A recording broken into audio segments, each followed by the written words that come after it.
Hello, everyone. Have happy Saturday morning to you all. Hope you had a great time yesterday at the conference. Today, this is to the Sloan Sports Analytics Conference Career Playbooks presented by Catapult Sports. We have assembled a group of 5 stellar individuals with careers in the sports analytics and the sports field. And they'll be talking about their career, share their perspectives on how their careers progressed, and a little bit about some ideas about how they went about their careers. Today you'll hear from Tegan Ashby, a senior developer from the Brooklyn Nets, DePauli, the managing director of General Sports Worldwide, Justin Pinkos, a manager at Catapult Sports, Teresa Resch, VP of Basketball Ops and Player Development for the Toronto Raptors, and Nick Yonts, an R&D product performance manager at Callaway Golf. Each of the participants will provide a 10-minute perspective on their career so far, and we'll open up the floor for a 5 minutes Q&A. Feel free to ask whatever questions you want. To kick things off, I'd like to introduce Tegan Ashby to the stage. Please.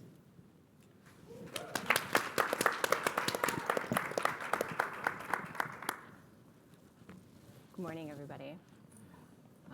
I like to be prepared, especially because it's 8:30 in the morning on the second day of Sloan. My name is Tegan.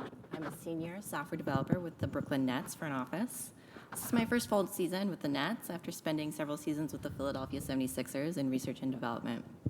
I work with a team of other brilliant engineers, data scientists, analysts to provide insights to the organization to empower basketball decision-making. My brief as a developer is pretty wide. I work on whatever contributes to winning games. So that might entail building applications to facilitate recommendations for the coaching staff, or making products for scouting and player evaluation, or designing salary cap tools for the rest of the front office. What I'm most interested in doing in my work is creating something that communicates data in an accessible and actionable way. That involves a lot of design. One of the things that I enjoy most is developing bespoke interactive data visualizations. I like to synthesize large data sets and complex models into something both a computer and an assistant GM can parse. I love my job. So how did I get it? I studied formal linguistics, think symbolic systems, at the University of Pennsylvania. I studied things like formal logic, complex state machines, and the theories underpinning models of computer and human languages. Students often ask me, what's the best thing that they can study in order to break into sports analytics? There are things that you have to know, like R, Python, SQL, stats, computer science, web development.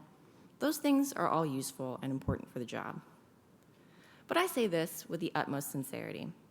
The most important thing that I learned in school was how to read Sumerian. What is Sumerian? Sumerian is a dead language from ancient Mesopotamia that was active between 4,000 and 5,000 years ago. Now, I promise that this will all relate back to basketball, but we have to start from the beginning. And the beginning, as it so happens, is the beginning of written history. There are a lot of features of Sumerian that make it a particularly interesting and really hard problem. So far as we know, it's a language isolate, unrelated to any other known language. Its grammatical features are more like Basque, another isolate from Spain, or Warlpiri, a Pama-Nyungan language from Australia. Unusually, it's an agglutinative language, meaning it chains morphemes together to create meaning, unlike English, which uses helper words and word order, or Spanish or German, which use inflection on verbs and nouns. So yeah, Sumerian's just built different. Sumerian is written in cuneiform, which is, as a first real beta of writing systems, is kind of buggy.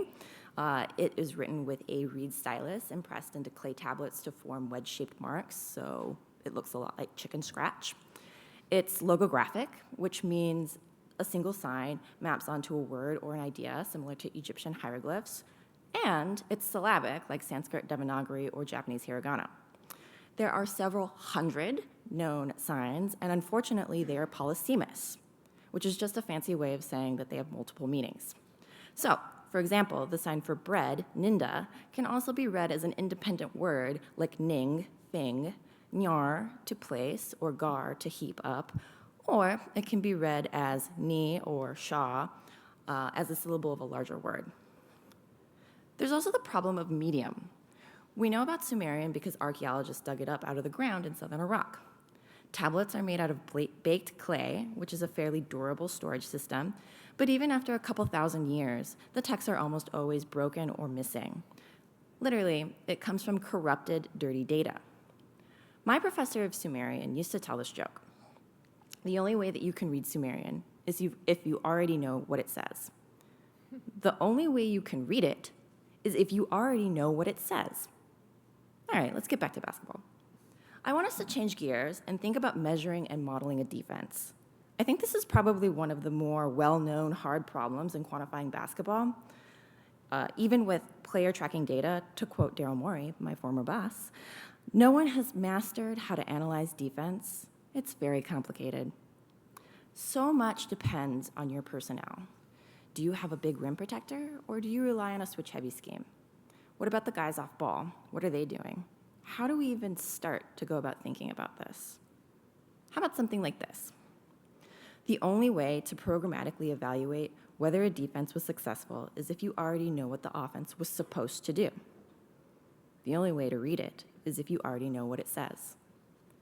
Sumerian, and then Akkadian and Sanskrit influenced a lot about how I think about solving really hard problems. But it also helped me develop a lot of technical and practical skills that have been invaluable to my work in basketball. I learned Bash and Vim in my computer science and linguistics classes, but not in my computer science and linguistics classes, but also by tagging Sumerian morphemes in the electronic Pennsylvania Sumerian Dictionary project.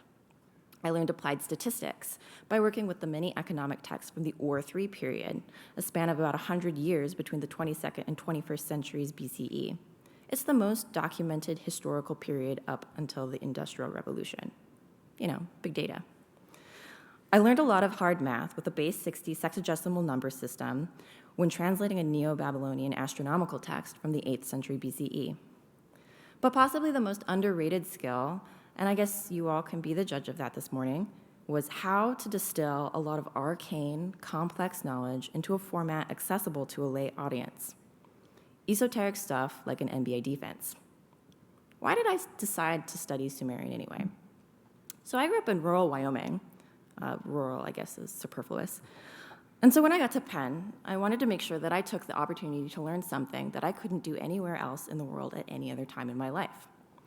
I think one of the more sublime experiences in my life as a student was reading the Epic of Gilgamesh, maybe the earliest known story in human history, in the original, the actual true original, in cuneiform, on a clay tablet, held in my hand. Reading the words of someone from several thousand years ago, seeing their fingerprints impressed in clay, is unspeakably profound. I don't think of myself as a particularly goal-oriented person. I'm motivated by solving problems. I'm much more interested in the process.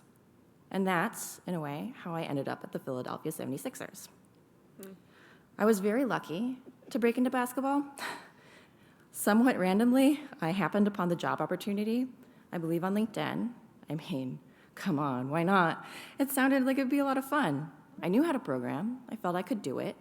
So I just, applied.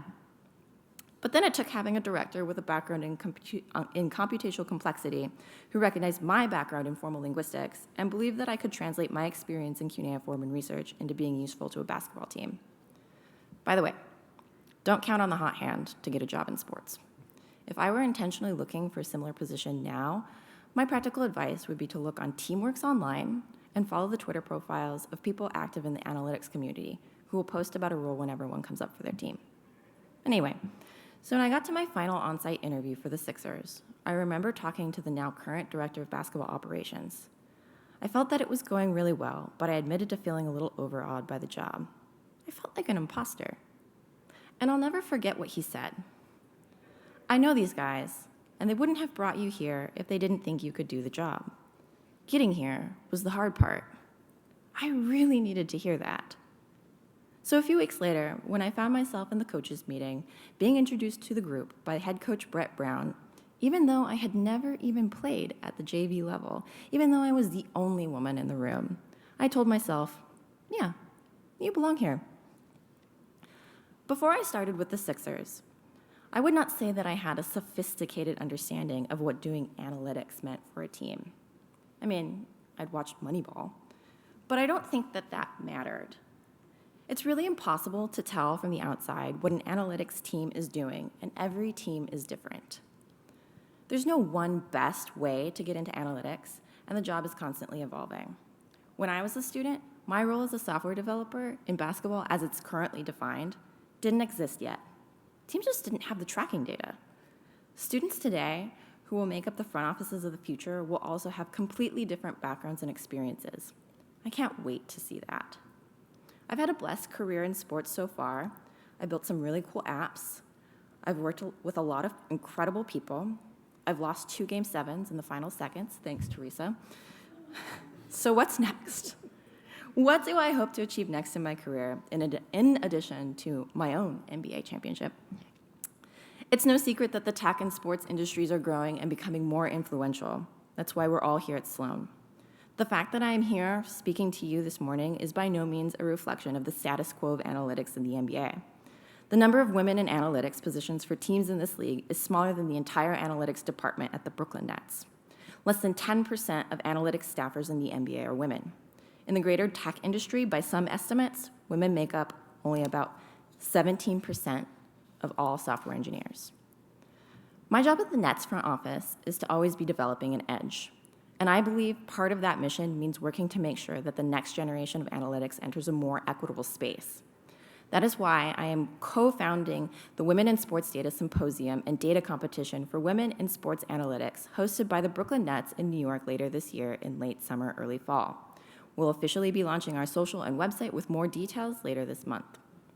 This event will be an opportunity to give the amazing women in sports across the technical spectrum a platform to talk about their work. It will also be an opportunity for the men in this industry, the GMs, the coaches, the decision makers, to listen to women. And so with that, I'm really looking forward to talking data with you all later in Brooklyn and taking some questions later. Thank you.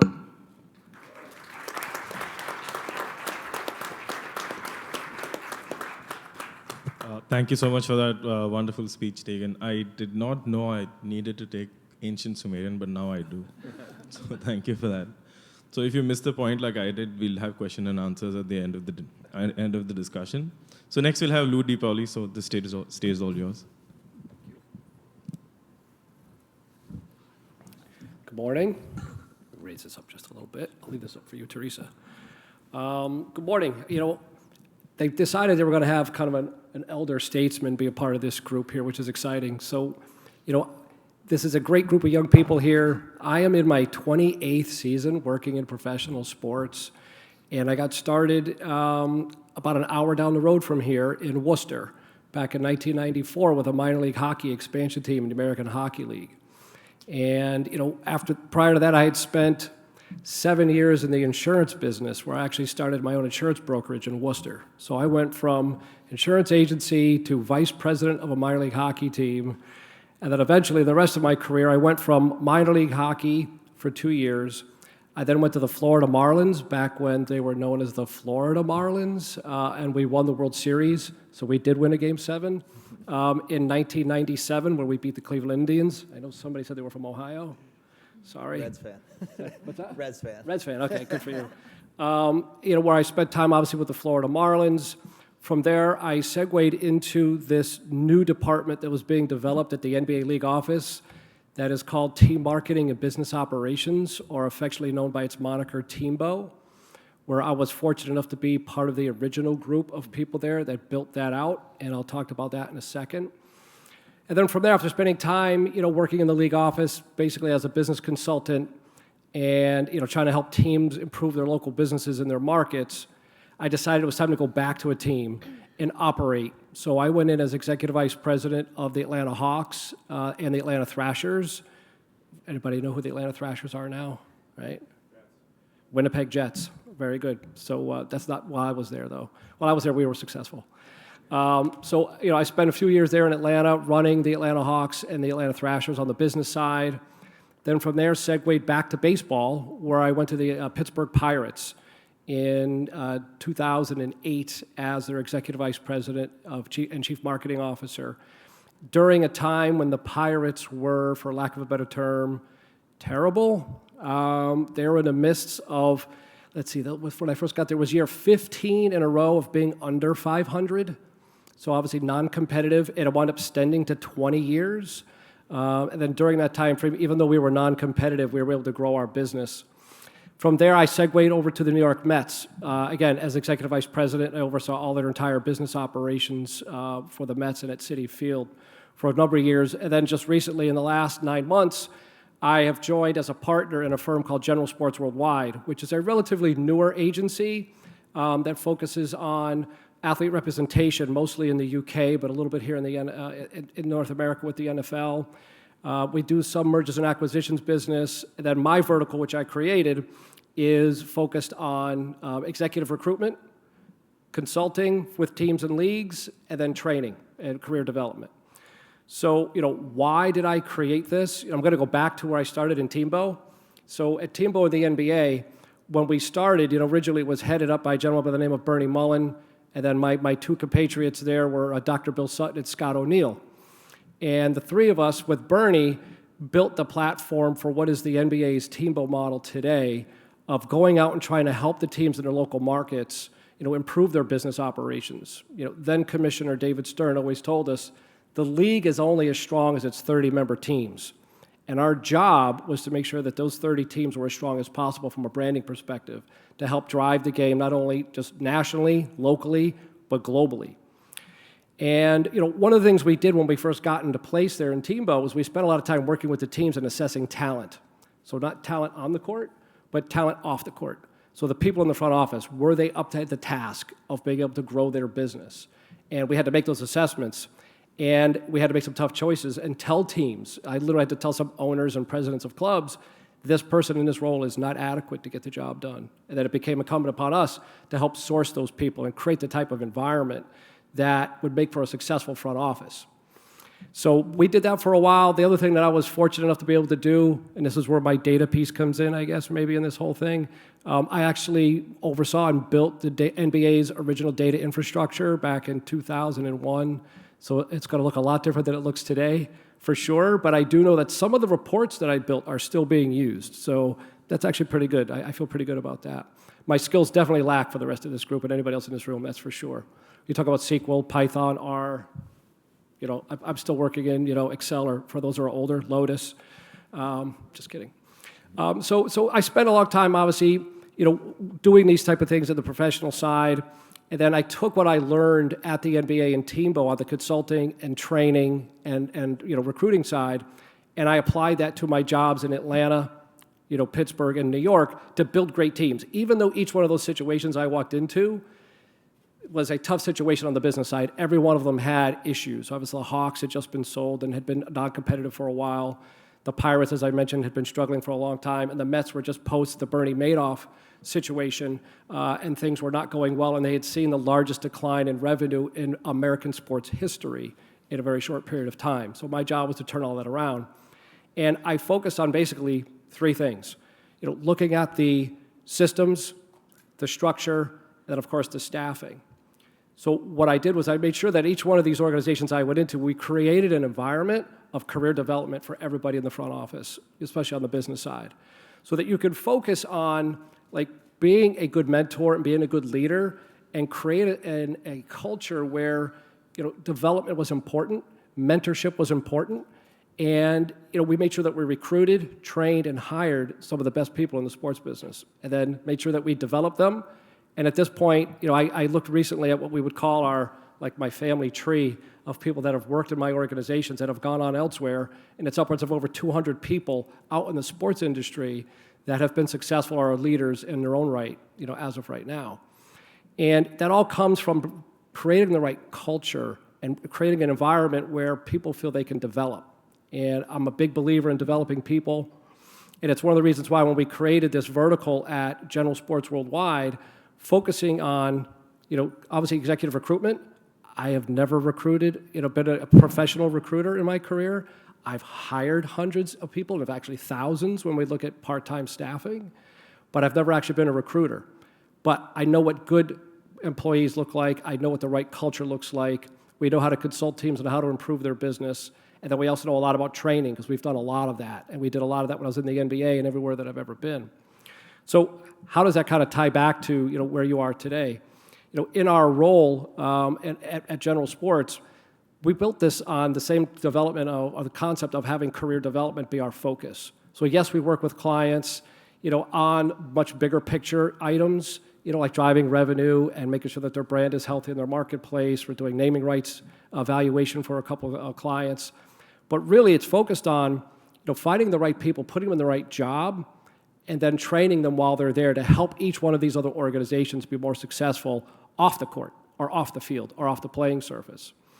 So there's a few things that I think of my career that I've shared with my teams, and it's even more relevant today, and I think it's relevant to this group, is, if you want to be successful in this business or you want to get ahead in this business, number one, you need to have a good network. This is a very small business. It's a major industry, don't get me wrong, but it's a very small business. We're all interconnected somehow, some way. It isn't too many steps away for me to sit down with every one of these people I've never met before, and probably within about 10 seconds know somebody that we know in common.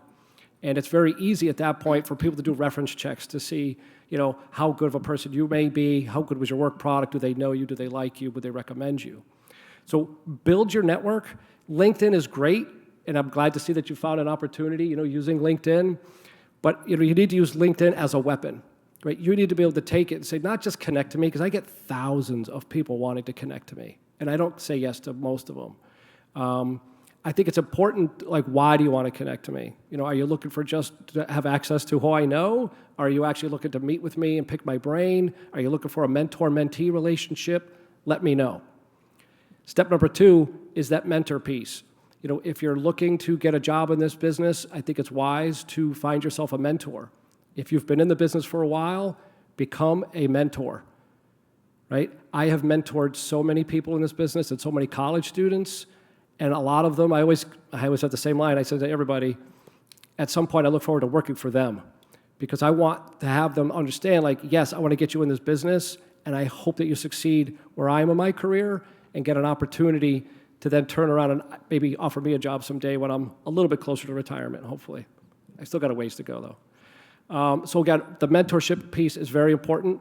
They can help you, again, preferably a mentor outside of where you work or outside of your own network. So that way they can look at it independently. If you have issues that you want to discuss, they can talk to you about opportunities, issues you may be having from a clear perspective. And then last but not least, if you're looking for opportunities in sports, look to work for organizations that have a proven track record of developing talent, right? It's much like, there are certain sports teams, baseball, basketball, football, hockey, that have a reputation of developing athletes, right? So I'm going to use an example of the St. Louis Cardinals, right? I didn't work for the Cardinals, but I've always been impressed with they've always developed talent on the field. Always. They always find a way. Somebody gets hurt, their star player gets hurt, someone comes up the minors, they're ready to go, they could step in and just not even skip a beat.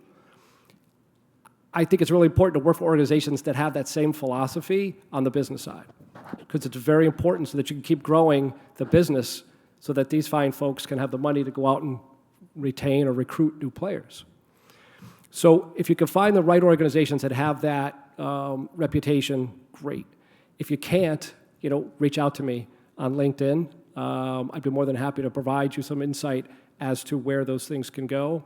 And then last but not least, we're going to announce on Monday that we purchased a career development platform called the Clubhouse.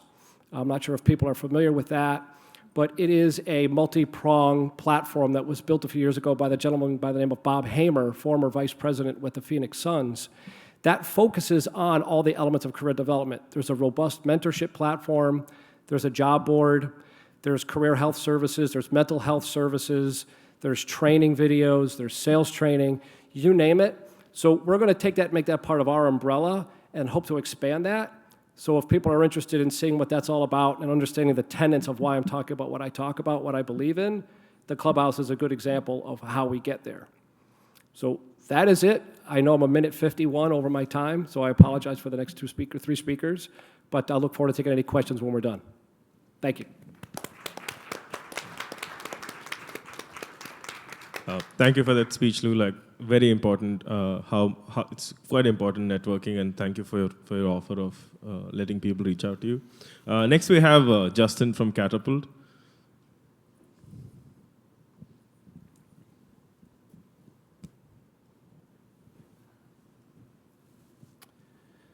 All right, good morning, everyone.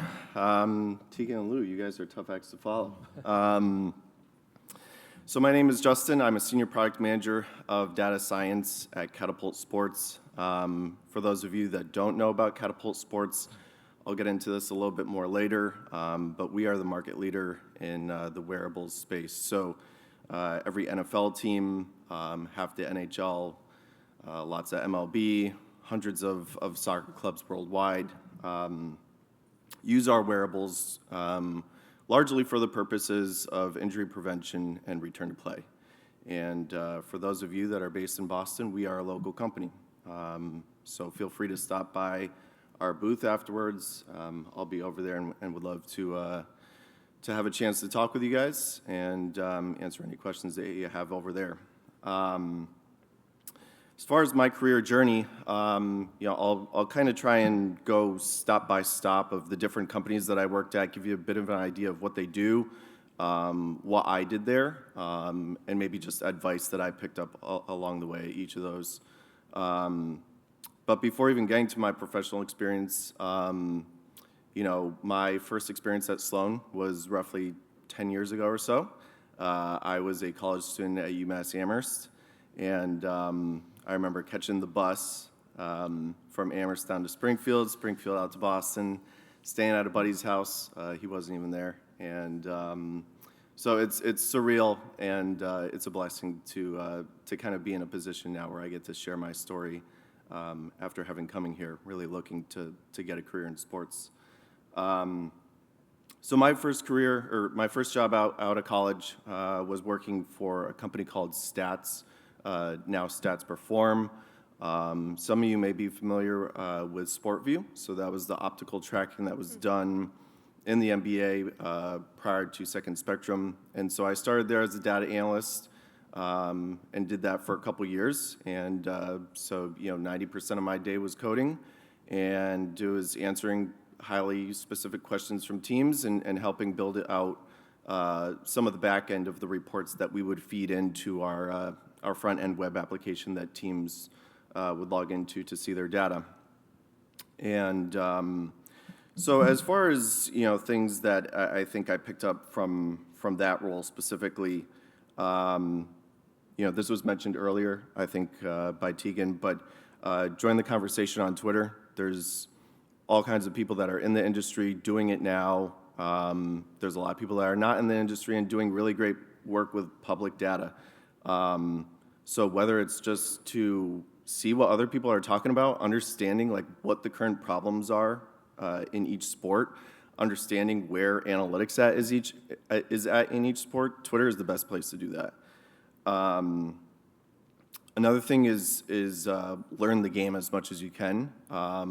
So for those of you that are still in college, actually I think a great way of doing that is to be a student manager for some of the teams. I was a student manager for the basketball team at UMass Amherst. And what that allows you to do is you work very closely with the coaches, and you just hear what they're talking about. You hear the messages that they're trying to convey to the team. And so in the back of your brain, you can be thinking the whole time, how can I apply data and analytics to answer these questions that the coach is talking about? It always needs to tie back to sport-specific things that these guys care about. And yeah, obviously learning to code, in addition to learning Sumerian. People always love to ask what language or whatever, but it's really just get started. Like learn R or Python, SQL. Just get started, and you'll learn like what skills you need to do the type of stuff that you want, but they're so highly related that if you learn one, it's going to make it a lot easier to learn your second one and things like that. So after a couple of years at Stats, I transitioned to more of a product management role, which I do now. And so it's worth spending a minute or two just describing product management for those of you not familiar with the job.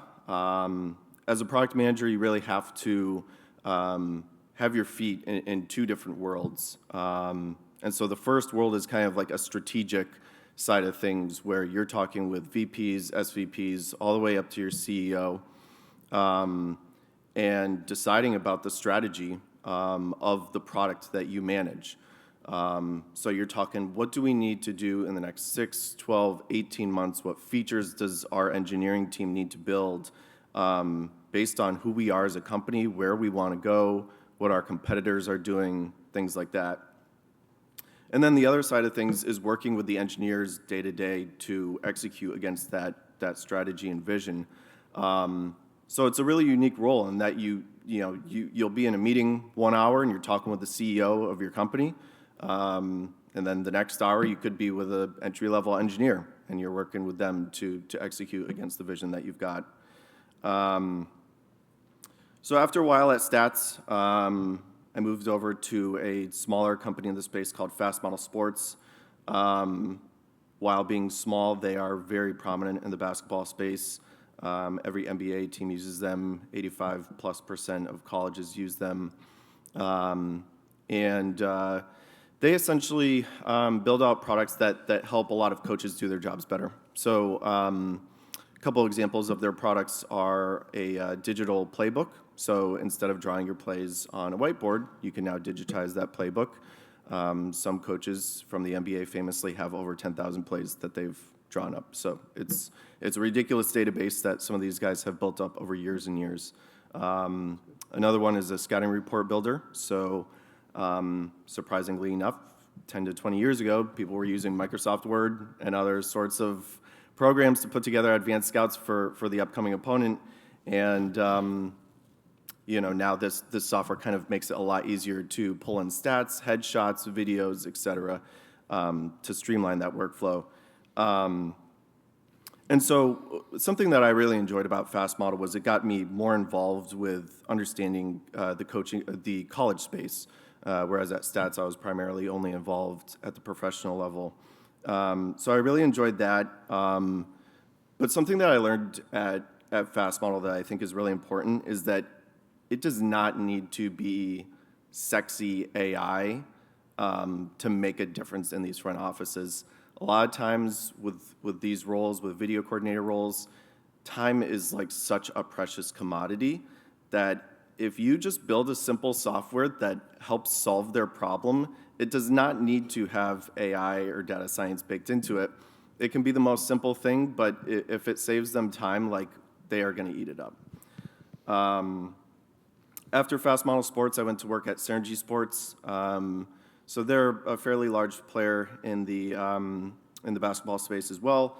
They were kind of pioneers in identifying that being able to marry data and video is essential. And I think that's an important lesson to learn, is that coaches and players do not speak data, they speak the language of video. So anything that you're doing will frequently need to get translated into video. So if you're trying to communicate it to the coach or players, that's how they're going to be able to understand it. If you put a data table in front of them with a whole bunch of numbers, their eyes are going to gloss over it. They're not going to be interested. Something that I enjoyed about Synergy Sports was that was just another user persona for me to learn as well, the video coordinating side of things, because I was managing the video editing tool that coaches would use to kind of chop up film and prepare for their upcoming opponents. So they would look at what personnel are we going to face with the upcoming opponent? What are the plays that they run? What are their strengths and weaknesses? What do we want to exploit? What are their tendencies? Things like that. And then lastly, now I'm the senior product manager of data science at Catapult Sports. I think something that's important that can often get overlooked is one of the most important skills or attributes, I think, in athletes is availability and durability. You look at LeBron James, obviously what he does on the court is incredible, but for the large portion of his career, that guy has logged insane minutes, and he's still performing at an elite level, even through the playoffs. And so that's a lot of what we do, is making sure that with the wearable data, heart rate, physical exertion, player load, accelerations, decelerations, things like that. Making sure and working with the sports scientists that these guys are as prepared to play as possible, that they are ready for the demands of the game, preventing injuries, and then when they're coming back from injury, being able to identify, hey, is this guy ready to play at his level? And so there's been a number of instances and a number of teams that have worked with us that have seen significant reduction in soft tissue injuries as a result of using our products. Why I joined Catapult Sports, like I mentioned, they're the leaders in the wearable space, and I was also looking forward to getting back into more of a data science role, where a couple of my most recent companies had been more of software development. And what's unique about Catapult Sports is that we truly have the most wearable data in the industry. And as a lot of you guys will know, as being data nerds yourselves, the more data you have, that's the gold mine. That's where you can get stuff done. So that was really exciting to me. And then it was also an opportunity for me to learn a slightly different side of the industry as well, of getting to know the sports scientists and what their roles are, to come to a more holistic understanding of all the different roles within a professional organization, what these needs are, and things like that. So thanks a lot for listening. I'll gladly take questions afterwards, and yeah, please feel free to stop by the booth. I'll be there after this and would love to meet some of you guys. So thanks. Thank you for that speech, Justin. Great insight into the sort of products sports teams use and the different opportunities there are. Next, we have Teresa. Teresa, the stage is yours. Thanks. Can you hear me? Does the mic work? Kind of? That's okay. So I'm Teresa Resch. Good morning, everyone. And thanks for sharing your stories. Honestly, this is one of my favorite things about coming to a conference. And man, I've missed them. But just meeting people, hearing their stories, it's so great. I don't know, I'm just a curious person in that way. And today, I know sharing a career pathway, now with LinkedIn, you mentioned LinkedIn a couple times, it's really great to see people's past and how they got from one place to another. But I thought today I'd kind of share, pull back the curtain and share, the opportunities that I never got or that I had to make for myself, and all the jobs that I didn't get. I thought that'd be a little more interesting than just sharing all the successes. I'll start with a little background. I'm going to try to make this interactive, so we'll just go with the flow. I'm from rural Minnesota. I grew up in a town of 1,200, and I'm 6 foot tall, so that means I played every single sport. And it was a great opportunity, but really my background is more in agricultural role. I was a member of 4-H and FFA and really leaned into that. So I assumed that I would automatically go to the University of Minnesota and study something in that space, just like my mom, my dad, every single aunt and uncle, and every single cousin, including my older brother and sister. But I had some great success with my school. We made it to the state tournament for the first time in school history. And I realized that my sporting career didn't need to be done. So I decided to go to the only school I applied, which is Augustana College in Sioux Falls, South Dakota, and be a collegiate athlete in volleyball. And it was a great experience. My freshman year, we hosted the national tournament and on our home court, and I met this woman, no idea what her name is, but she worked for the NCAA, and she ran championships. And it was really the first time I understood there was careers in sports beyond playing and coaching. And from that point on, I wanted to work for NCAA championships and make people's dreams come true, just like this woman had made mine. So from there, I spent a lot of time understanding or taking advantage of the opportunities within Sioux Falls, South Dakota. So I worked for the SID at my school, I worked for a golf course, and I interned for an independent baseball team. From there, I decided that I really needed a little more exposure to the sports industry, and I needed to go to graduate school. So I took advice from my mentor at the time. He was a conference commissioner and applied for a couple different graduate schools. And I was accepted into Ohio University, which at that time, everything I'd heard was like the place to go. I had an interview at UMass, and then I also went to St. Thomas University, or I had applied for St. Thomas University as that was the alma mater of my mentor at the time. So I made it into OU. It was my interview at STU was a week before graduation. I I didn't want to leave college. I wanted to be there and, have fun with my friends for one last week. And I told my dad I wasn't going to go. I'll just go to OU. And he said, no, Teresa, you should really go. You might regret, you don't know what it is. Just go do it. So I took his advice and I went down to Miami, and my gosh, I had never been to a place like that before. It was incredible, and I was sold. I'm like, this is where I need to be. I got a graduate assistantship, and also it was a natural setting to really experience the sports industry. So far this isn't interactive. You guys were supposed to help me make those decisions along the way, but we'll just keep going here. So I entered graduate school at St. Thomas University. It was an MBA program with a concentration in sports administration, and I did a ton of different internships and got a ton of experience within the industry. And my goal was to get a job at the end of the degree, advanced degree. I was going to have a job. That just didn't happen. I said, no, in that day it was those little discs, like hard discs. I filled an entire one up of cover letters and resumes. I did a ton of internships and went to a ton of different conferences and made a lot of connections, but nothing ever panned out. It wasn't the right fit. So the good thing is I also had an opportunity to do an internship for credit for my degree. So I went down that path, and there's way more opportunities there. And I was offered an opportunity to work for the USOC in their NGO table tennis. And I was also offered an opportunity to work for Disney's Wide World of Sports in their event operations group on the AAU team. So who thinks I went to the USOC? Nobody. Who thinks I went to Disney? Did you guys all read my LinkedIn profile? Yeah, so I made the choice. And the reason I did that, which is why I want to tell this story, is because it was closer related to where I wanted to go, which was event operations. And also, ultimately, I didn't really know table tennis. I had no connection to the sport, and I thought that I would lean more into the things that I had a passion for. So I spent a year there. Same thing, I thought, this is an internship. I'm going to get a job before I'm done here. I'll leave the internship early. I'd seen other people do the same. So I applied for a lot of jobs, had some interviews, and was a finalist for a bunch of them. And the one interview that I had that I thought I was a shoo-in, it was with the Miami Heat. I had interned there. I'd worked game days for their event staff. I had done emphasis in marketing, and it was an entry-level position in their marketing team. It's literally the job I'm most qualified for, like in the entire world. And I applied for it, I didn't get it. And I was like, how in the world am I gonna get a job if I can't even get the one I'm most qualified for? So I was really low, it was really tough, but you just keep going. And you keep mining all the different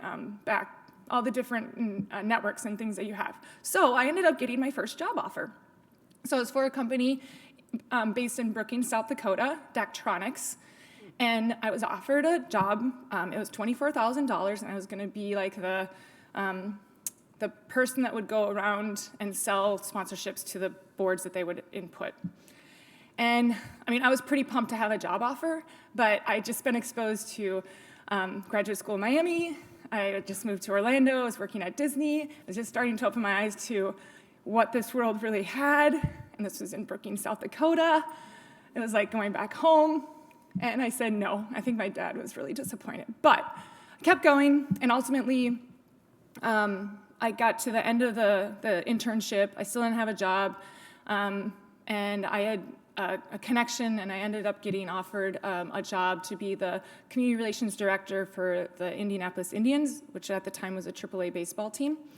And I was really excited about it. I'd worked in baseball before, but I had this little inkling in the back of my head. I had worked, one of the events we had hosted at the complex was the NBA Draft Combine. And I had met some people from operations, and they said they're reorging, and they asked me to send them my resume. This was back in about September, and I hadn't heard back from them. So I had now this offer from baseball. This is around Thanksgiving, so end of November. And I just sent an email back to them and said, hey, I just want to let you know I have this really great offer in baseball. I'm really looking forward to getting my first job and entering the sports industry. But I just want to circle back and see what's going on with you guys. Did you end up hiring anybody? Is there still an opportunity? What's happening there? So then I got a reply back, and they're like, oh, you never heard from HR? I'm like, oh, no, I never heard anything. They're like, oh, okay, well, can you talk to us tomorrow? So I thought it was going to be an interview. I'm like, oh yeah, sure, who am I going to talk to? And a couple people I'd met before. So I was like ready for internship questions. And then I got on the call and they said, okay, so this is the job. This is when you'd start. This is who you're reporting to. So then I had the weekend to decide, am I going to go to Indianapolis and work in baseball, or am I going to go to a city I've never visited in my life, New York City, and work for the NBA? So I feel like you guys know what I did, so I won't ask. But I moved to New York and I started my career in sports, my first ever job, paying at the league office as a staff assistant in the NBA operations office. It was great. I did all the player transactions, worked with events on the NBA side, overall league. Date myself, but I was like in charge of the inactive list. So every morning I'd come in and get the fax machine, all the active lists, and then put them in PCMS so that they can get their pensions later. It's changed a lot since I've been there. Anyways, but after 2 years, operations at the league office was both domestic, referee operations, as well as international. They're now 3 separate departments, but at the time there's all one. And a colleague of mine in international was moving on to his next job, so his role was open. So I was really intrigued by that, so I told my boss, well, the woman who ran international basketball operations, I raised my hand and said, hey, this is a job I'm really interested in. I would love to have the opportunity to grow in this space. She said no. She said, we need to hire a man because they're in charge of development around the globe. And in a Muslim country, you can't be with young boys. Like, that's just how the world works. So I was really disappointed, but there was another person in that group that understood how much international was growing, and they're going to need more people just in general. So I took a lateral move, which was, at the time, I thought was really, really great because I was going to get to work in a group that I was really interested in. But I wouldn't recommend that to anybody. Don't set yourself up for not moving forward. So a little lesson learned, but the experience I had in international basketball operations was invaluable. And after a while, the NBA is a very mature market, and there is, you can only grow so much. Professional sports was never what I wanted to get into, so I transitioned to a new role. I probably looked and applied for hundreds of jobs, had a couple interviews, but ultimately the job that I was offered, I applied online. It was just a drop in the, similarly, like no background, no connection, no network, but it was Ultimate Hoops. It was a standalone basketball company that gave average Joes the NBA experience, so I was going from the NBA to the exact opposite end of the spectrum. They had been bought by Lifetime Fitness and health and wellness companies, so we were a company inside that, and it was great. It was an entrepreneur, really a startup mentality, and I loved it. So I did it for 2 years, and then after 2 years, our camp director from the basketball Africa camps, Masai Ujiri, got the job in Toronto. He called me and said, hey, do you want to be part of my team? And I said, the Denver Nuggets? He said, no, I just got a new job. I'm talking about Toronto. So I kind of like removed myself, but I said, well, what do you want me to do? And he said, just come up here and you'll figure it out, which is completely daunting. I instead of seeing it as an opportunity, I saw it as something that was very stressful and something that was really heavy and a pressure on my shoulders. But ultimately, it's been the greatest learning experience in my life. So I think the thing that I learned most with the Raptors was making the transition from really being a taskmaster, being somebody who executes things really valuable to an organization and getting things done, to becoming more of a strategic thinker, somebody who can think proactively about the next steps and where the organization needs to be preparing for the crises and the things that are going forward. And everybody's going to go through that transition in their career, and it's very difficult. And you need to find someone who can help you through that and understand how you are valued and your self-worth is and how it changes, and really help you make that transition and make the most of it, and ultimately be able to contribute to your organization in a more robust, strategic way. So that did become very interactive. In my head, it was going to be a lot better, but hopefully getting a little look behind the curtain and understanding kind of where the pathway and some of the changes are, some of the decisions you have to make, and also some of the failures that you have will help you along your path as well.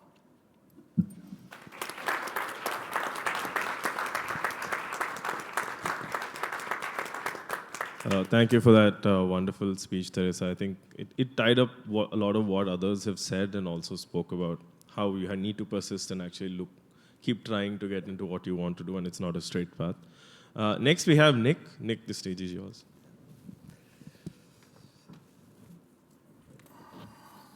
So hi, everyone.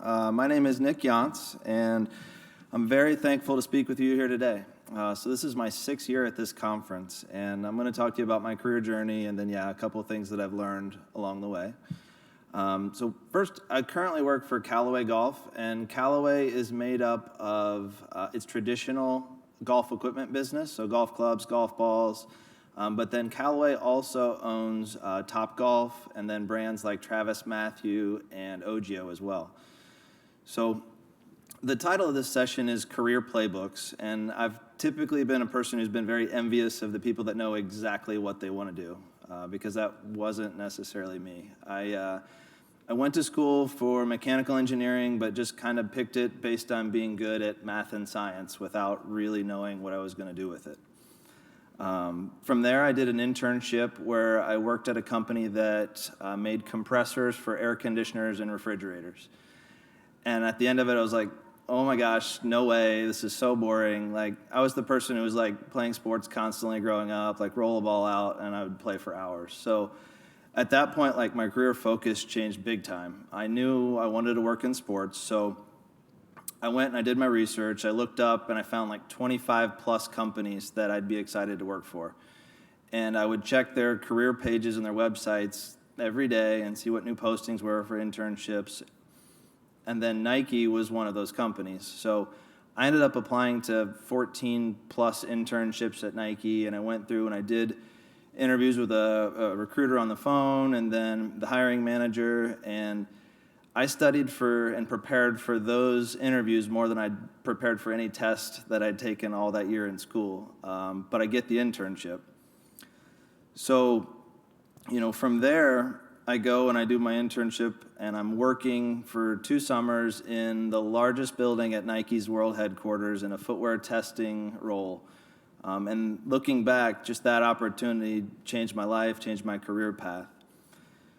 So when I was at Nike, I was exposed to just an absolute sports juggernaut. The people were so driven, competitive, innovative, creative. Everyone had this very athlete-first ideology, and I loved that. So I'm naturally an introvert, but when I was there for my internship, I was trying to immerse myself in as many different opportunities that I could. And one of those was the Nike Sport Research Lab, so the NSRL. And what that was is their big hub for athlete testing and biomechanics. So when I was there, I got excited by that, and it made me want to go to grad school, where I went to Ohio State and also worked in a sports biomechanics lab there while focusing on golf swing biomechanics. So in a good turn of events, when I'm about ready to graduate, Nike has a golf ball engineering position open. So I apply, I get the job. So from there, I go and I move across country. I'm living in Ohio. I moved to Portland, Oregon, and I worked 6 years for Nike Golf Balls R&D Group.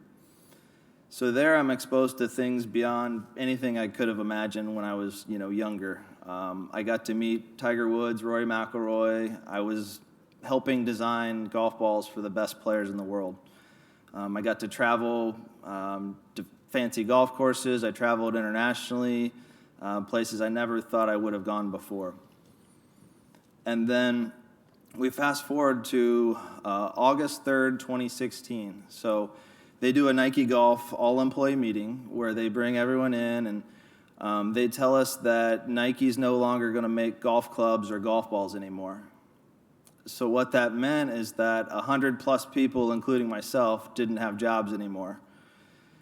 So it was a really weird thing. You don't know how to feel. You're upset. You've got this wide range of emotions, but ultimately it wasn't something that was any career playbook. So I kind of had to pivot and then look at jobs inside of sports, outside of sports. But my Nike boss reached out to me and said that Callaway's CEO had talked to him and was, a fan of the things that we had been working on and saw some good results. So I flew to San Diego, where Callaway's headquarters is just north of San Diego, and I do an interview there, and I accept the position. So I go and I work for Callaway's Golf Ball R&D Group for the first 4 years. And then my VP comes to me and he says, you've done a good job working on golf balls. You work well with our tour professionals and our tour reps. How would you like to work on golf clubs next? And I thought, well, this is really cool. This is kind of a chance to get in a fresh brain space, expand my scope. So I go do that. And that's my current role. It's a newly created position about a year ago where it is the R&D Product Performance Manager. And what that means is I help conduct testing and do research on better players or tour professionals to try to figure out how we can help design future equipment that caters more to what their needs are. And I've really enjoyed that role, and it's pushed things in places, again, that I never really thought possible. So I have a couple examples of kind of what that tangibly makes sense as it relates to kind of this conference and data. So earlier this week, I was at the PGA Tour event in Orlando, and I'm collecting data from players. And so some examples of data that we collect is golf's a very metric-driven sport. So in golf, literally every hole you get a score. Every hole is a different distance. Your ball finishes a certain distance away from the hole on each shot. So we can look at that set of on-course data. But also, each player gets 14 different clubs in a golf ball. So every one of those golf clubs have different specs that we can kind of customize and tweak towards a certain player's needs. So examples of that would be like the length of the club, the loft, the lie angle, the shaft flex, shaft weight, grip diameter. So all these different metrics play into what we can measure. And then for each of the different clubs that they hit, the golf ball has a different result. So with golf ball metrics, we can measure another 15 plus things on golf ball performance. So the speed the ball leaves, the launch angle, the spin rate, max height, curvature, distance, landing angle. So all these different metrics combine with the player's preferences for how a club looks, how it feels, how it sounds. So all wrapped up, golf is just like this massive optimization problem that's been really enjoyable to try to, again, service the best players in the world. So if I try to wrap this up, I'll leave you with two things that have stuck with me along the way.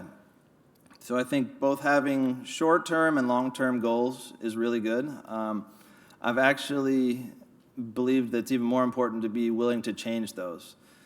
So at every different point in my career, I've kind of treated it like 2-year windows, like almost 2 years of grad school.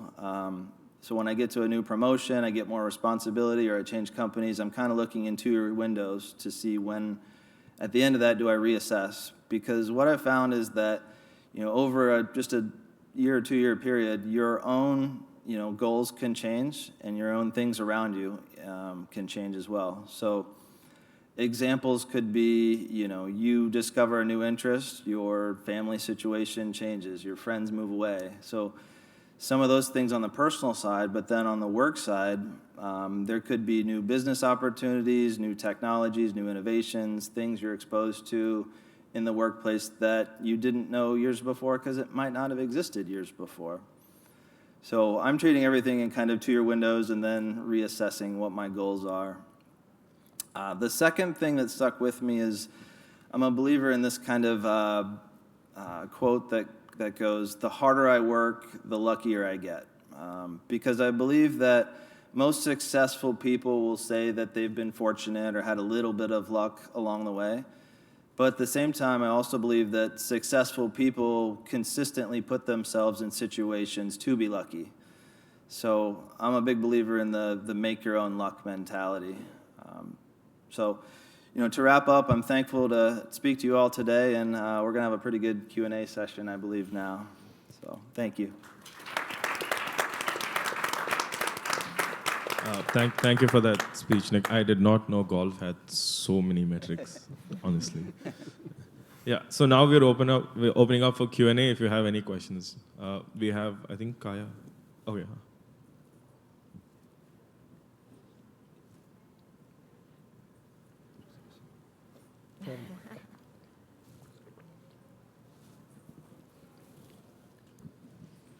First, thank you all. My name is Clyde Neba, first year MBA student at MIT Sloan. I have a question around like career path. What's your advice for someone that's like really interested in sports, like the front office role, but kind of wants to experience other like careers, let's just say like banking, a consultant, before getting to that, or maybe starting a business?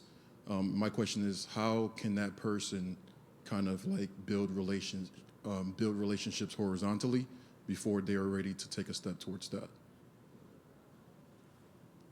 I mean, I'll take that one. I work in a front office. I think that's great, actually. When we have openings at our organization, rarely are we looking for somebody who's already in the sports industry. We're looking for somebody who is the expert or the best in math, or the best communicator, or the person who knows the most about mental wellness or background in that space. So I think what you're talking about is really, really good. I think more than anything, you just need to make sure that people understand and know what you're trying to do. So wherever you end up finding yourself, you're in New York, just reach out to the teams and make sure that they understand who you are and what you're trying to do. So I'm currently doing this. I would love to get in the front office. Can we meet for a coffee? And don't feel like you have to talk to the person in charge.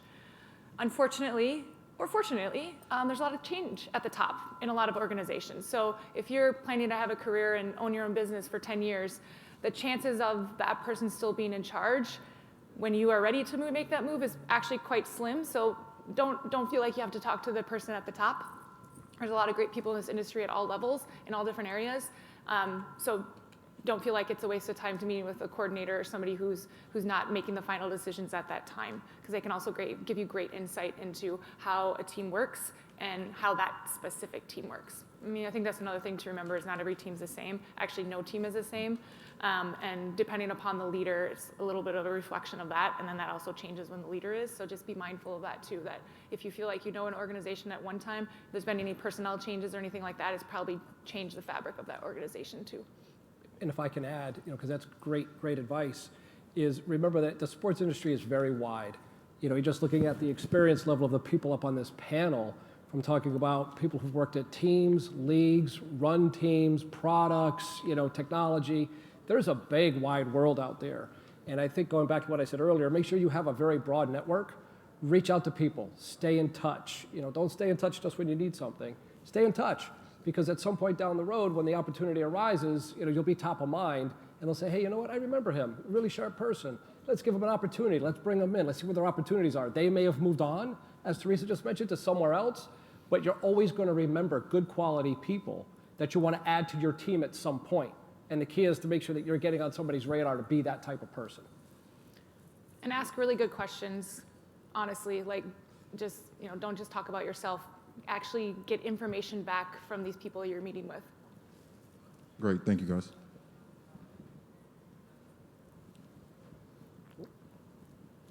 Hi, I'm Kaya Thomas. I'm an MBA and Masters of Engineering student at Sloan and MIT School of Engineering. I have a question for Tegan, actually. As a software developer, I'm very curious how you help others understand the importance of creativity in the technical field, because I think that cultivating skills outside the technical is very important for engineers. So I would love to hear what you think about that and how you could influence others to develop non-technical skills in their role. I love this question so much. So I think that because coding has this perception of being, very technical, it's very math heavy, that and clearly very associated with computer science and numbers, that it's seen as this very objective, like procedural, functional art. But that's the second part, right? It's an art. We're creating something. There are multiple ways to write a function or to develop a product.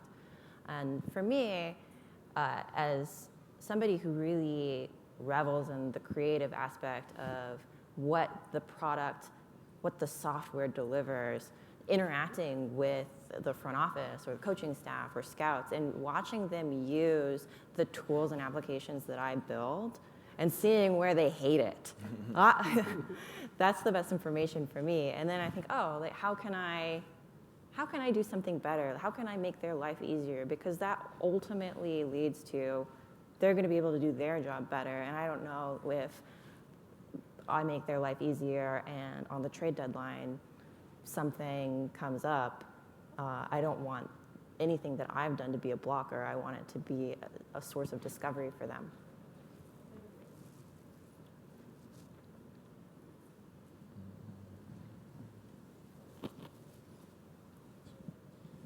Hi there. First, thank you for all sharing your stories. I greatly appreciate that. I was hoping that you guys could speak a little bit to the interview processes that either you went through or that you conduct when you're looking to hire somebody. Should we just go one by one? Sure. Sure. Do you want to start left to right? Oh, I get to start. Wow, the interview process. One of the things, there's a lot of sample questions you'll find online and things like that that are kind of standard, but one of the things I'm always curious about is more trying to get to the root of like what drives people, or I like to ask like, are you a creative person? And give me an example, because there's things beyond the basic skills of knowing you how to code or program or interact that set you apart from other people with comparable resumes. Would be like the one thing that I really get excited about during interviews.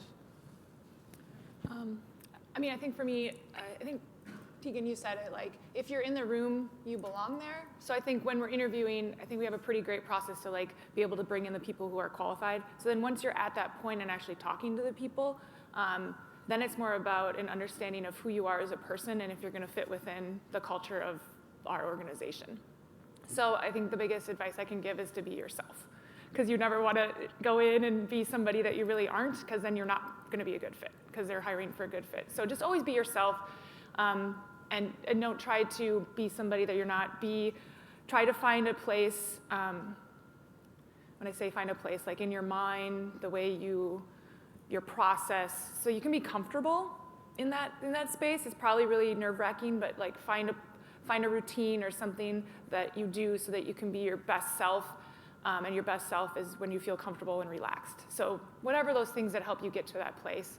And honestly, we spend an inordinate amount of time with each other, especially in the world of sports. So the biggest thing I'm looking for is you want to be somebody that people want to actually spend time with. So like I said, be your true self. Don't try to be somebody you're not, but ultimately know that that's what they're trying to do. We're all just trying to get to know you better. Yeah, I think Teresa nailed it, that I want people that I want to work with. I just want, be personable, be yourself, because people like genuine authenticity. What I would say maybe to answer your question in a roundabout way is even before the interview process, because the interview process really narrows it down to a small subset of individuals. We have lots of people that put in the applications. So what gets you to that interview for me is two things that again Teresa and Tegan both kind of touched on earlier, but one is be aggressive with finding internships. You're a student right now, use it for academic credit and stuff like that. After freshman year, I was in Springfield working with the Springfield Falcons AHL team. Be aggressive with that, because it will fill out your resume and people will respect and appreciate that you took the initiative to work when you could have just chilled or whatever. Even if you're not doing anything of real tangible value, or it's not so much what you're doing, it's taking the initiative. And then the second thing goes back to the creativity, actually, the question that was asked earlier, is I like to see people that have on their resume that they're showing that they're thinking about some of the problems and are, again, as a student, you have the opportunity to do this for academic credit. You probably have courses where you can do little independent studies or capstones or whatever it may be, where take that opportunity to put something together that you can show someone, because then I can see how you think about the problems, that you're genuinely interested in doing sports analytics, and that you have the skills to do so. That's great. I would add to all that, which is all expert advice. Do your homework and be prepared, right? So if you're going to go into an interview with somebody in an organization, make sure you know enough about that person, you know enough about the organization, about the role, what type of culture they have. Being yourself is extremely important. As a senior executive with multiple organizations, I didn't ask people generally in my interviews about their technical skills. I wanted to get to know if they were a right fit for my team. We'll figure the rest out. I figured if you got to this point, you got a chance to interview with me, you were probably already technically ready for the opportunity. So I want to make sure you're the right person that can handle the opportunity to work within our organization. But then secondarily, my style was always different. I just like to have a conversation with people. I want to get to know them. We may spend an hour talking about your family, that you played volleyball, like my kids played volleyball. Like we may just go off on a tangent. I want to get to know if we like you and you like us, right? So I think that's one thing. The second thing is, I told you to be prepared. I would also suggest that there's an old saying, listen, right, twice as much as you speak. So when someone's talking to you, you got to make sure that they're asking the questions that you're answering them to what they're looking for, right? Be very succinct, get right to the point, because sometimes you know how it is if you played sports, you've been in a nervous situation in an interview, sometimes your stress levels get up and you just know, okay, I rehearsed, I wanted to say this, I'm going to tell Teresa this, and I got to get it in there, but that's not the question she asked, right? So people will be able to read through that pretty quickly, so just take a deep breath, find your comfort zone, and just listen and process the information, take a deep breath, and then provide a response. So I'll speak on this from more of a practical, how does it work? How do you get a job in an MBA, front office, analytics department? Because I've been on both sides. And the first part of the interview process ends up being very similar to the greater tech industry. You have a phone screen, you evaluate like what's your coding ability, maybe you submit a project, or maybe you do a whiteboarding exercise. Like there's a kind of standard advice for how do you interview as a software developer, how do you interview as a data scientist, and that applies up to the point until you come on site. So the beginning part of my advice for this is that even if you're really good at the technical, if you're really good at the analytical part, the people who are evaluating your resume to begin with is not a tech company. It's not an analytical company. It's a sports team. So it's essential to reach out to mentors. I think as we've all recommended up here, of saying, hey, develop that relationship, show, like, this is what I'm interested in, this is why I'm interested in talking to you, here's my resume. And so that somebody thinks of you the next time a golden job opportunity opens up. When I was on the Sixers, I was the last employee hired my entire time there. We did 3 interview cycles and were unable to fulfill a position. But I don't think that there's a successful software development candidate who's working in my role now, and it's been over a year. The second half of the what do I do when I'm on site, right? Because you've gone through the technical hoops and you've proved that, hey, yeah, I belong to be here. Now you're interviewing with the rest of the team ops, the rest of competitive ops, and they are not data people per se. And something that when I'm talking to a candidate for data science, something that I like to do is ask them to bring me a couple examples of data visualizations. This was especially effective at the beginning of COVID because you couldn't open a newspaper page and find a really great or a really bad graph.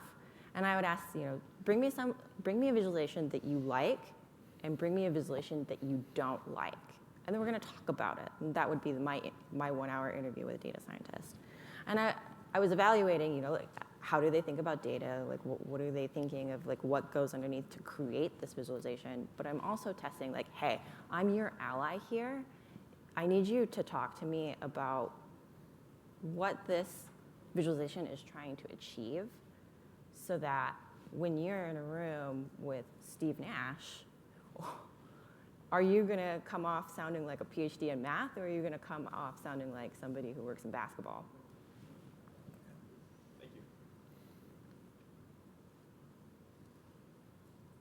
Any other question?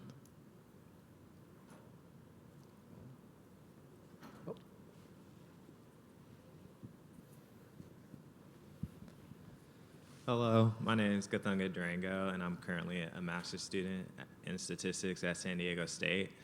I had a question, because I know sometimes it's not easy to break into the industry, so how is it like handling like the lows, like the rejections, or like the times like you're struggling to get in, and like what can you do to still like prepare yourself for that opportunity? It's the worst. I mean, you know how many times I thought I was just done, I was going to live in my parents' basement? But I think you have to have a lot of faith in yourself and continue to do the work. Like, you know what you're passionate about. Like, even if it wasn't your job, you'd probably be doing these things anyway, so continue doing them. I mean, Tegan said it a little bit, but when you're looking for opportunity, sometimes you just create it yourself.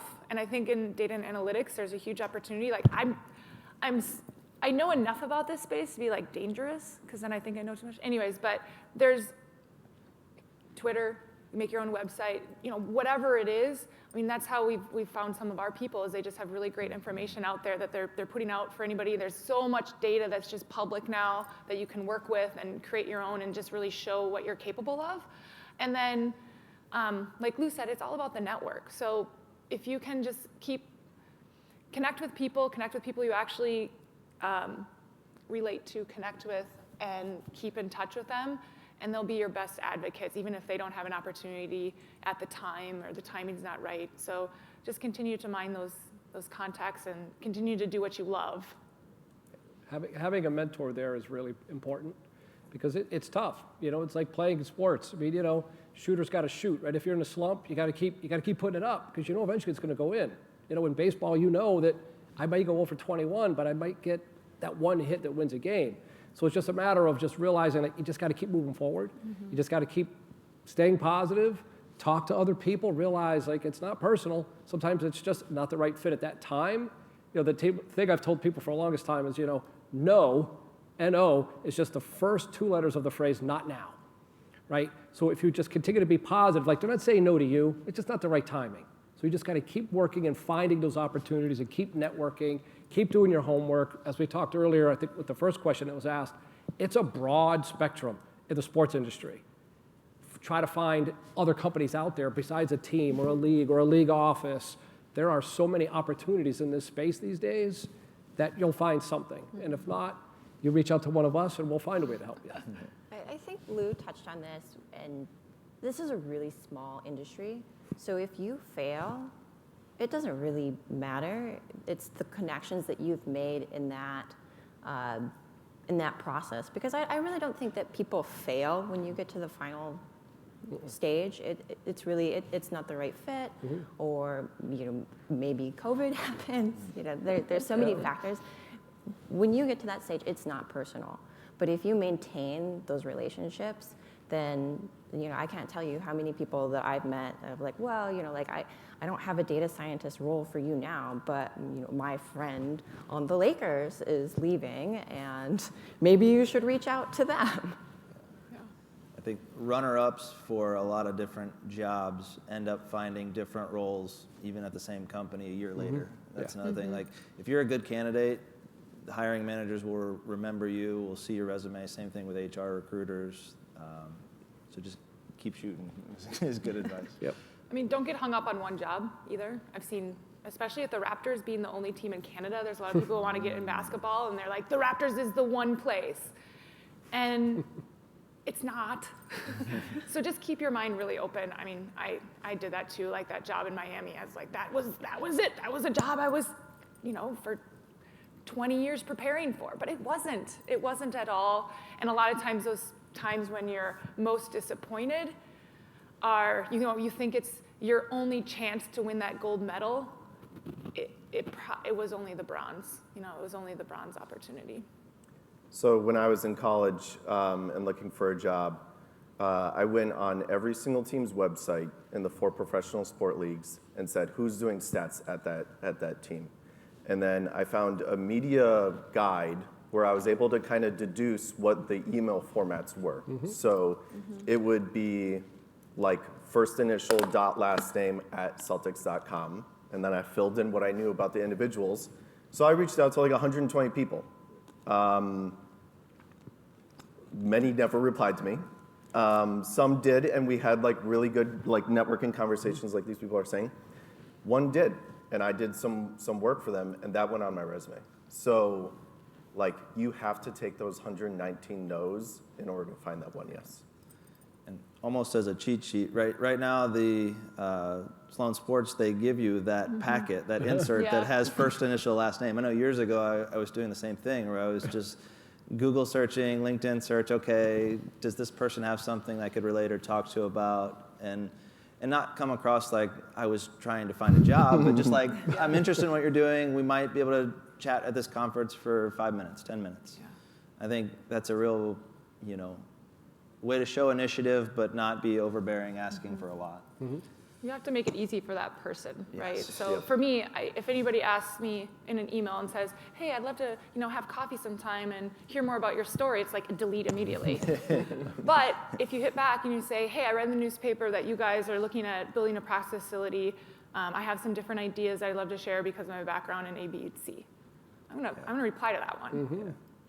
Or, hey, I have this website that I do this work on. Check it out. Let me know if you have questions. Be strategic in that. Being concise helps a lot because there's a lot of successful people that want to help you, but you have to make it easier on them because they're also busy. You might not be in the front of their heads, but if you can maintain a concise, relevant connection, that goes a long way. We have time for one more question before we close out. But actually, I have a question. That's why you said it was the last one. Okay. I was just hoping nobody would ask. So. Yeah, so I think if there's one piece of advice you'd give your younger selves, what would it be? And this is for the entire panel, just one round. Limiting it to one piece of advice. Don't have goals. Don't have dreams, kids. No, I'm serious, because I think that goals in a very specific way are ways to define something that you're not aware that you might want to do. It closes you off.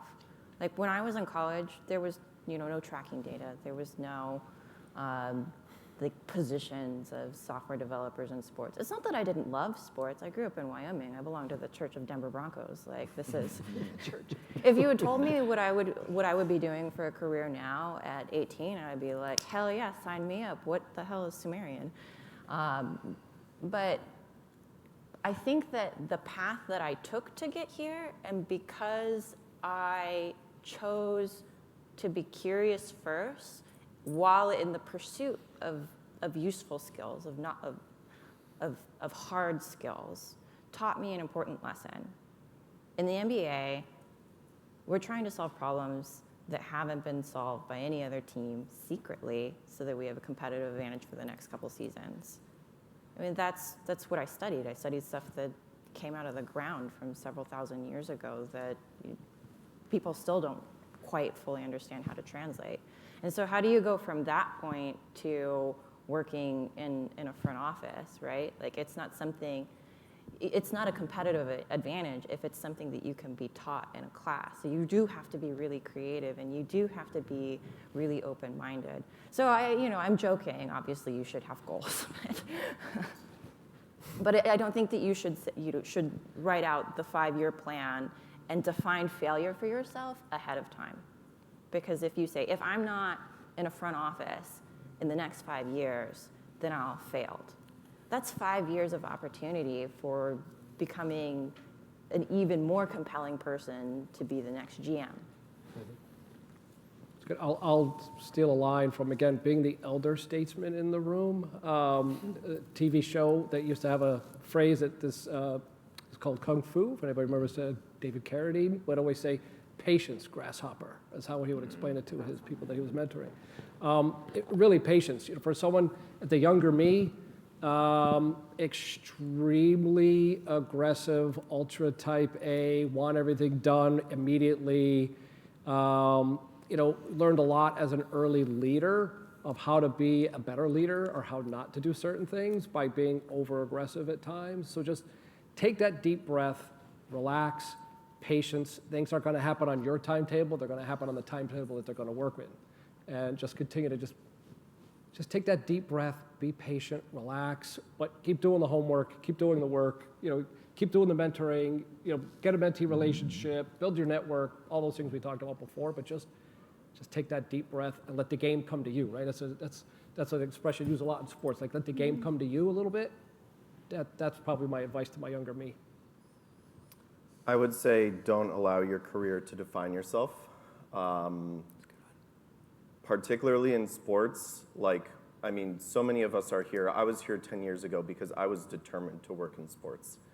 But something that you realize, I think, after being in the space for a little bit while, I think I can safely say that we all love our jobs, but if that's who you are at the end of the day, if that's when you lay down your head, that's who you are, you're just not gonna have a fulfilling life. Whether it's faith, family, whatever it is, find your purpose in this world because it's not gonna be the job. At the end of the day, it is still a job. We love our jobs, and it's great to be able to go into work every day and really enjoy those 40, 50, 60 hours, whatever you do. But don't allow that to be who you are. This is good advice. Mine was actually patience as well. I think as I was younger, I was wanting the progress to happen really, really fast and was really frustrated and spent so much time being really down. And I think I'm going to take that one step farther. So maybe it's more about understanding and really living in the moment, making the most of the present. If I would have looked back at the time and actually enjoyed what I was going through and actually really soaked in everything that I was exposed to at the time, I think I would have learned even more and just been a much happier person. So patience, and then also just being present in whatever you're doing in that moment and making the most of it, learning the most, really embracing wherever you're at, even if it's not where you see yourself or want to be at. Those are good. Those are very good.